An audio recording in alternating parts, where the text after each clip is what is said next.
Calm, focus, happiness. Hey, Mindful Tribe, welcome to the show once again. Today, I'm excited. We're going to be talking about racism, not always an easy topic to discuss, but very, very important topic to discuss for sure. And I'm here with an author of a book called How We Ended Racism. And I think you're just going to really want to get your hands on this book because it's so well written and such an excellent book. And my guest, in his bio, he talks about how he grew up with gunshot holes outside of his bedroom window, and then later ended up on the stage with Marianne, Williamson, Deepak Chopra, and others. He's an award-winning author and speaker and a Grammy-nominated recording artist as well. So I'm really excited to tell you that I'm here today with Justin Michael Williams. Justin, are you in mindfulness mode today? I'm in mindfulness mode, Bruce. Thank you so much for that marvelous introduction. I'm so That's grateful. fantastic, Justin. Justin, what does mindfulness mean to you? Oh my gosh. So, my favorite definition of mindfulness really, when I really break down kind of, I guess, the classical definition around paying attention, but with kindness and compassion, right? And so I notice for me how often I pay attention to things, but are we paying attention to things with judgment and rage and hate? Or are we paying attention to things with an open heart and with compassion? And so this is what I try to do and aim to share for others to do in my life as much as possible. Right, that makes sense. So you have been on stage with Deepak Chopra and so many others. Tell me what that experience was like. Oh, okay. So gosh, it was years ago that I was on with Deepak, and I was at a festival called Bhakti Fest in Joshua Tree. And one of my teachers, Lauren Roche, actually invited me to do music and lead practices in a practice with Deepak. And Deepak we co-created with my teacher a 3-hour experience at Bhakti Fest that was just like this jam of music and mindfulness and mental health all together. And it's one of my favorite things when we can integrate these pieces of the puzzle. Like there's mindfulness that is obviously soft and quiet, and there is a time and a place for that. But also when we can bring mindfulness into our ecstatic states is really amazing. So it was really cool to be with Deepak in that environment. I'm sure it was. I want to jump right in and talk about your book, How We Ended Racism. You wrote your book with a fellow writer, Shelly. Tell us about Shelly. Oh my gosh, Shelly is the most incredible woman I know. And so I co-wrote this book. We intentionally wrote this book together. Shelly is a white Jewish Gen X mother from the East Coast, and I am a Black queer millennial single man from California, and so we wanted to really come together to write a book together. And what I mean by that is it wasn't like Shelly wrote a chapter and I wrote a chapter. We each wrote every word, every page together, back and forth, sending it back and forth to create something that we felt like was really representative of what we believe about the world. And that is what we've both experienced traveling and speaking and teaching all over the world, is that even though the media and the world tries to divide us and make us seem like we're all so different, and yes, of course we have differing opinions, but we're not all as extreme, I think, as the world is making us believe these days. And there's actually a lot that we have in common. And so how do we find that common ground to help us move forward, not just to fight racism, but to actually end it? And what does that look like? And so writing it with Shelly was really important because I firmly believe that you're not just going to end racism preaching to like one demographic of people, even if that group is like a liberal group or a conservative group. We're going to have to come together to do it. And so Shelly and I really tried to model that for people of what it looks like for a white woman and a Black man from very different environments to come together to write this book. Justin, where did you meet Shelly and how did you come up with this idea of writing the book together? Yeah, so Shelly and I actually were in a fellowship program together at a place called the Garrison Institute. It's based on the East Coast in upstate New York. And the program, what it offered us the opportunity to do, the big kind of thing that the fellowship asked us to do was to ask a big question. And then the fellowship armed us with resources, tools, like all kinds of things to explore that question. And so it's really important that I say, and Shelly and I, we actually had met about a year prior to the fellowship, but this was our experience really working together deeply on a project this big. And what happened is we came in asking the question, can racism end? And this was in 2020, when there was George Floyd murder happening, and all the things that were happening in the world as it relates to social justice were really at the forefront of everybody's minds and experiences, along with the COVID-19 pandemic. And as we were reading the books and seeing all the things, we kept noticing that most people just kind of started at this vantage point that racism was going to be a thing that would last forever and ever and ever, that was just a human condition, that would just always be here, and we would be fighting for lifetimes and lifetimes and generations and generations. And so Shelly and I, with no expectation of the answer, to be honest, we were very skeptical and almost we were very sheepish about even bringing the question to the fellowship. And so we came in and we asked, can racism end? And we spent our 2 years in the fellowship exploring that with anthropologists, neuroscientists, psychologists, psychotherapists. I mean, everything is, as you can possibly think of in the scientific domain. And then we were able to create, from what we learned in that space, a program that we had hundreds and hundreds of people from all over the world go through that then got independently researched. And what we discovered, I'll just, give the giveaway here, is every form of science and everything from all of our research shows that racism is not a given. It actually can end. And even though human beings have done this thing called othering for, since the dawn of time, this othering that we've done based upon this concept called race is just a phenomenon that we actually have every tool to end. We know everything we need to know to end. Science has every resource that we need to end. What we've discovered is that people's minds just aren't even in a place to think about the idea of it ending. Mm-hmm. And so if we can introduce that concept to people to say it can end, and here are the 8 pillars that science proves have to exist in humanity for this to happen, then, we will have done our job if we can get people to believe, because it'll change everything, I believe. Yeah, it sure will change everything. Definitely. The big P, it's chapter 9. Let's talk about that, the big P, because it is something that is very hard for a lot of people to grasp. I'm so glad you brought this chapter up, Bruce. It's one of my favorite chapters as well. So we have a chapter called the big P. And it's a concept that I think a lot of us have heard of, and we kind of cringe sometimes when we hear it now because it's used as like a weapon, is the word privilege, right? And so when somebody hears the word privilege, we're used to like hearing, you're so privileged, like you should be quiet because other people have it so much worse than you. But what all of the research shows is that when people are actually taught to not hide or be ashamed of their privilege, but to actually own it and stand tall in it and know that they don't have to be ashamed of it, but they can use it as an opportunity to help, then everything changes. Because what we want to be able to do, well, let me just give this example, Bruce. I grew up in the environment that you kind of mentioned, right? Like I grew up in a really rough neighborhood with gunshot holes outside my house. I worked my way out of that environment to create a better life for myself and my family. And when I have children, my children will be far more privileged than I was, and definitely far more privileged than my parents were.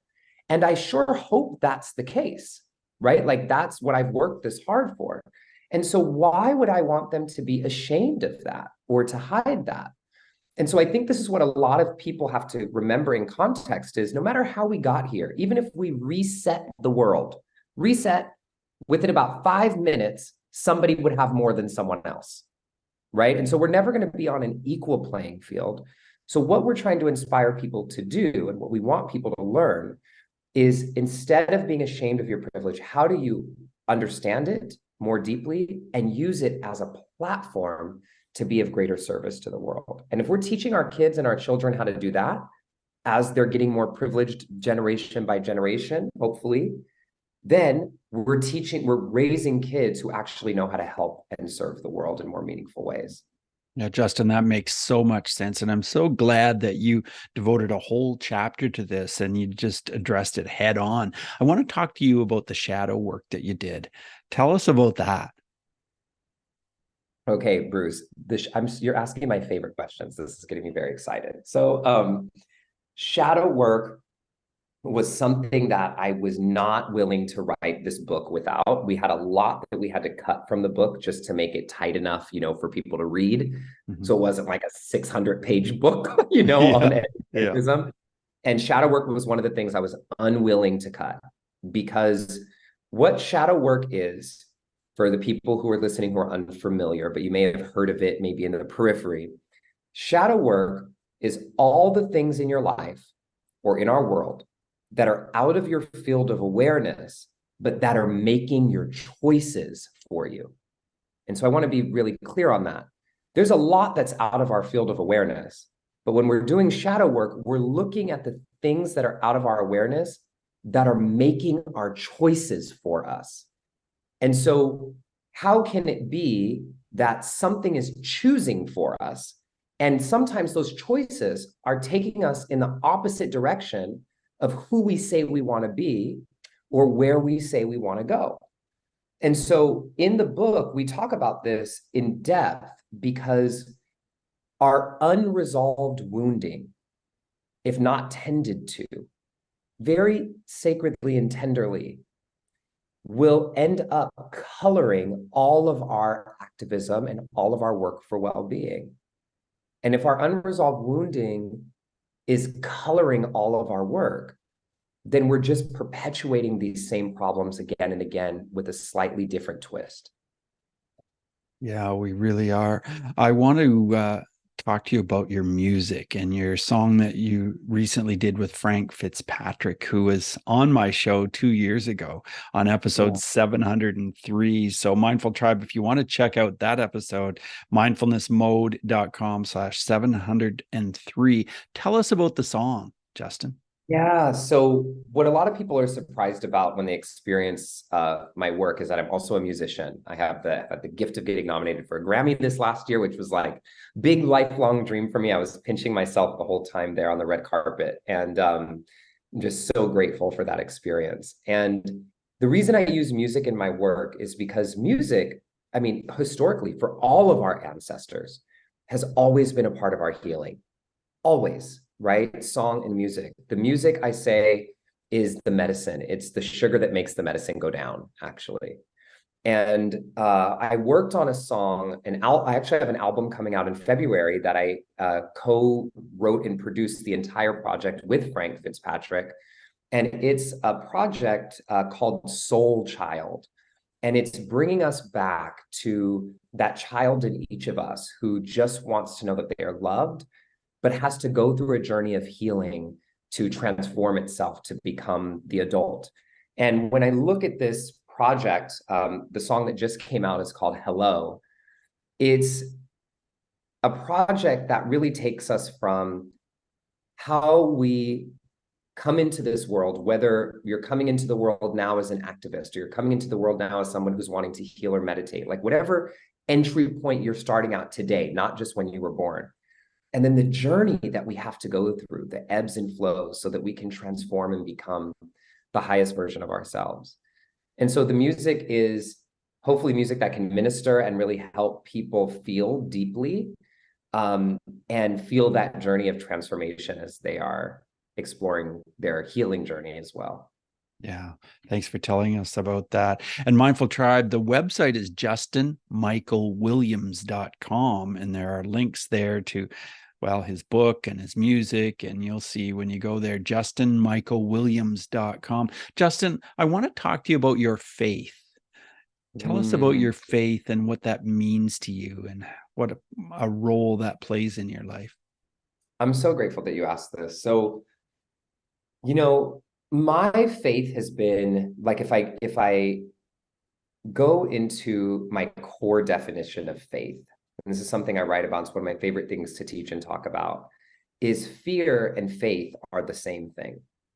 And that sounds like a cool, like little Instagram trope or something like that. But what I really mean is if you look at the core definition of faith, which means a complete confidence and belief in something or someone, then what we find is every religion, every element of faith runs through that definition, a complete confidence and belief in something or someone.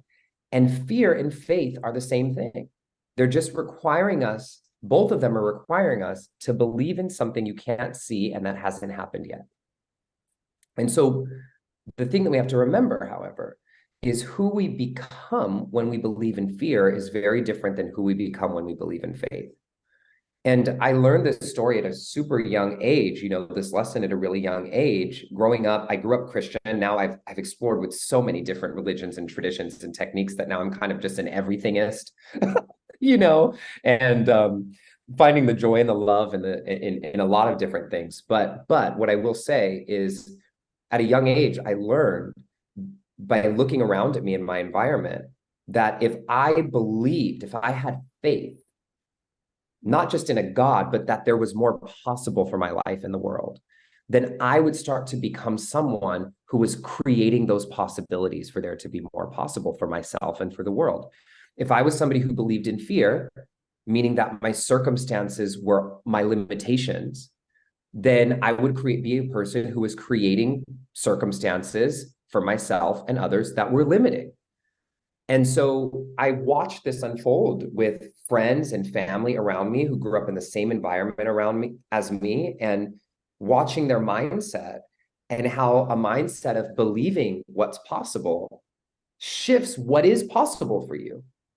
And this is why the book has been so important to me, because what we are hoping to do with this book, and I believe, when people read it, they will feel this, is shifting us to have a different level of faith instead of fear around this concept of race and racism. Right. Faith that there is more possible than us just being anti-everything and fighting against everything. Or even, Bruce, people say all the time, we're going to make racism better. We're going to heal racism. We're going to fix racism. And I say to that now, what the hell is fixed racism? What is better racism? What is healed racism? What does that even mean? It doesn't even make sense. No, right? And so what we want to do is play a bigger game. And I'm hoping that our book allows people to do that so that we can not just make it better, but end it. Right. And your book is being released very, very well. Actually, it was just released a few days ago, wasn't it? Yeah. Yeah. It just came out last week, a week ago yesterday. It's been a really big week. Oh, I guess it has. Tell us some of the feedback from your book. It must be so exciting. Yeah, Bruce, it's been such a gift. Like, I think the biggest piece of feedback that made me cry, and Shelly as well, when we got it, is our commitment to writing this book. Like, the reason we wrote it was to write something that could rally people together in a space of hope and possibility in around this conversation of race and racism and ending it. And so in order to do that, when we said rally people together, we really meant from across what people would consider divides. And so our first big test when we finished the book is the book got sent to a critical race theory researcher, who was very liberal, and a very conservative writer for Fox News. We sent them both the book, and our publisher and all of us, we waited 3.5 weeks to get the feedback, and we were so nervous. And when we got their feedback, we just cried, because both of them said they were standing by this work. It was one of the best things they had read, and they were using it every day with their friends and family.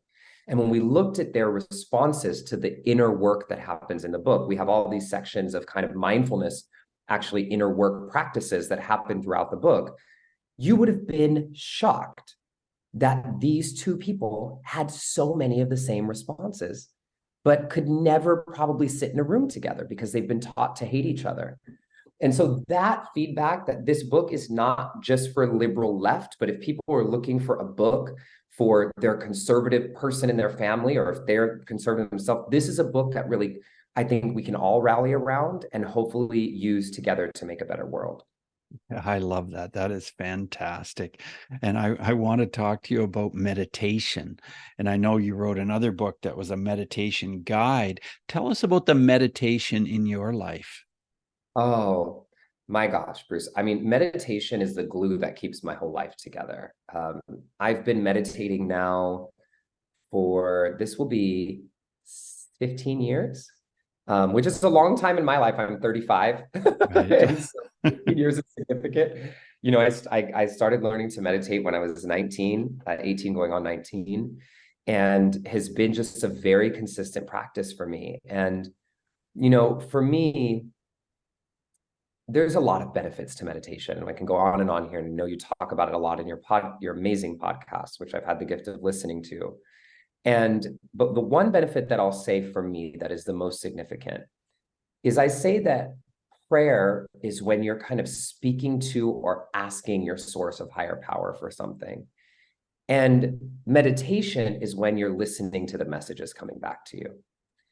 And I feel like so many times we have so much experience in our life asking, praying, like, show me the way, what do I do? And we do that in different ways. We do it in therapy. We get tarot cards, we read astrology, we do human design, we read spiritual texts. We're like trying to find something. But if we don't have a practice of sitting down and listening for what's coming up from within or from whatever you believe in, then we miss it.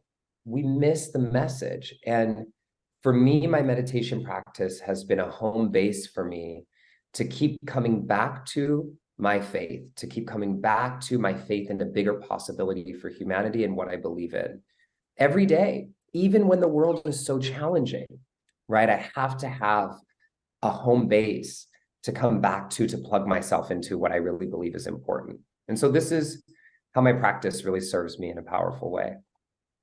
Yes, and you serve your listeners. And one way you do that is through The Kingdom, your podcast. Tell us about this. Tell us how long you've been doing it and how it feeds you. Yeah, so we have, I'm nowhere near 700 episodes like you, Bruce, but we have a couple hundred episodes.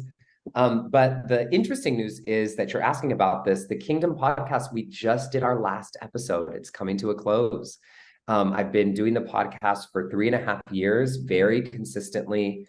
We've had amazing guests, Marianne Williamson, Tarana Burke, Sonia Renee Taylor, like just really cool people that have talked about some amazing things.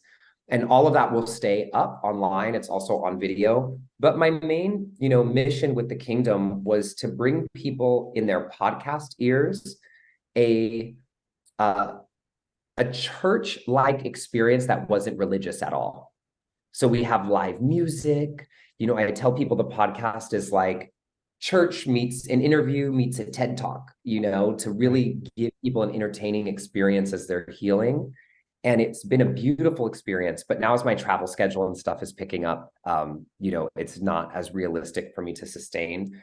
So I hope people go back and listen to those couple hundred episodes that we have and enjoy them. It's called The Kingdom Podcast by Justin Michael Williams. I'm sure people will go back and listen and listen and listen. You live in California. Tell us about your experience living in other places and the mindfulness that you've experienced, either have experienced or maybe wanted to experience. Yes. Oh my gosh. So I travel a lot. I spent a big chunk of the last 3 years actually living in Indonesia, in Bali. And I know I still pinch myself when I say that. I see people rolling their eyes like, oh, you lived in Bali, but I did. It was such a gift and I'm so grateful. And I think one of the things that I loved about Bali the most is the local people there, in the Balinese culture, they have such a sense of mindfulness and prayer that you just feel the intentionality everywhere you go. And people hear about Bali and think that Bali itself has some magic to it. And I think the reason why Bali has this healing magic for people is because of the local culture that is keeping these ancient traditions alive. What's unique about Bali is a lot of places where we go visit, around Europe or around everywhere, we're looking at a historical reference of a culture that is no longer there, right? So we're looking at ruins, or we're hearing about a history. The Balinese people, the original Balinese people, the original culture is still alive there as it was thousands of years ago. They are still doing ceremonies in those temples that they did thousands of years ago. And it's so amazing to be able to go and have that experience, and experience the mindfulness coming from a completely different culture and lens. And so I feel like every culture has it, every tradition has it, every religion has it. And being able to tap into it in these different ways is a really beautiful thing, to see that it's like a thread that really binds humanity together in some way. Justin, where is a place in the world you've always wanted to visit, but you've just never been there yet? Brazil. Okay. I've been to Brazil, and I want to go to Brazil so bad. Yeah, there's like so much culture and music and dance and all this kind of stuff, but somehow I've never made it there yet. So it's on the top of my list.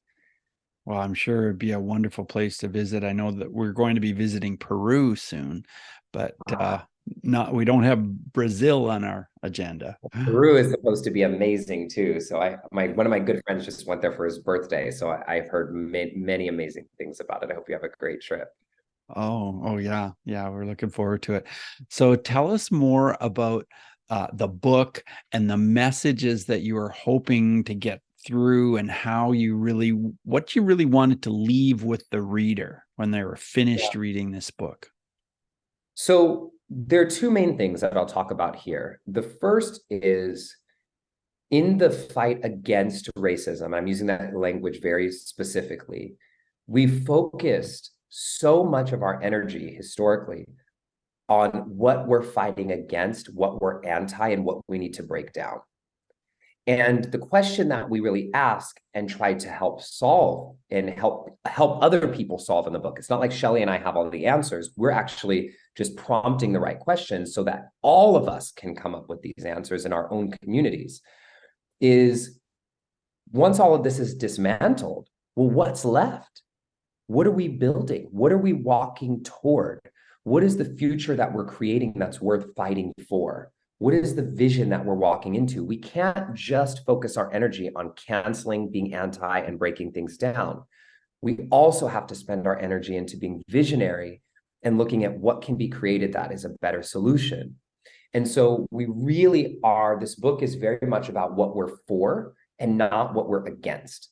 And that's really the conversation that we wanted to insert into this conversation about race and racism, because we think it's one of the things that has been missing the most, is that sense of what are we really walking towards and what are we for. And then the second thing to note really ties into what I just said. Shelly and I do not come to this. This is not a book that's like 10 steps to end racism. It's not that kind of a book. The book is really about, here's what we've learned in the last 3.5 years doing this research across all these multidisciplinary fields and with people from multiple backgrounds and different, political agendas, is that there are what we call the 8 pillars of possibility. And these are the 8 things that science shows must be embraced by humanity for us to even get to the starting line of ending racism. And the reason I say the starting line is because right now, all we are trying to get people to do is recognize that racism really can end. Like it actually really can. And I was so shocked to learn this. Like, we almost just kept trying to peek around every other edge to see, is this really possible? And I think even some of the scientists and people who were working with us, when they really dug into this, were like, yes, this is a possibility. And so for us to get people to believe that, and then start taking the steps to become the people who can end racism, then we will have done our job. And then people will come up with their own ways to do it inside of their circles of influence. So like, if you're in government, you'll learn how to end racism there. If you're a school teacher, you'll learn how to end racism there. If you're a parent, you'll end racism there. And so we hope to be able to give tools to people to help them become the end of racism in the circles of influence that they have. Yeah. Well, I want to thank you and Shelly publicly for writing this book. I mean, it's just so wonderful that you've done it and you've just poured yourself into it, and that you're not doing like what you said, like 10 steps to end racism. It's not that kind of book at all. And I just really applaud you for doing this.